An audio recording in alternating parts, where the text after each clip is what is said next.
First of all, hearty congratulations to PR Foundation, Ravi and team.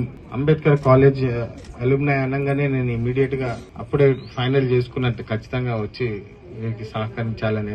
కాకా గారు Ambedkar ideology తీసుకొని వారు ఏదైతే వారి ఆలోచనలు ఉండేనో వారిని స్ఫూర్తిగా తీసుకొని అప్పుడు అంబేద్కర్ కాలేజ్ 50 సంవత్సరాల క్రితం స్టార్ట్ చేయడం జరిగింది. దాంట్లో భాగంగా ఆల్మోస్ట్ ఒక 7 డిగ్రీలు, స్కూలు, జూనియర్ కాలేజ్, పీజీ అన్ని పెట్టి అందరి హక్కు చదువుకోవడం అనేది ప్రతి ఒక్కరి హక్కు అని చెప్పి ఆ కాలేజ్ లో స్కూళ్ళ పిల్లలను ప్రోత్సహించి మన డిప్యూటీ సీఎం బట్టి గారు కూడా బిఆర్ అంబేద్కర్ కాలేజ్ అలుమ్నై అని చెప్పి చాలా గర్వంగా చెప్పొచ్చు. ఎందుకంటే చాలా వెనుకబడిపోయి ఏమి అవకాశాలు లేని స్థాయి నుంచి చాలా మంది ఆ కాలేజ్ ఒక సహకారంగా చూసి దాన్ని ఇవాళ ఇంత మంచి ప్రోగ్రాం పెట్టిన రవి గారికి, మన శ్రీనివాస్ గారికి, టీం, ఫౌండేషన్ టీం మొత్తానికి నా హృదయపూర్వక శుభాకాంక్షలు.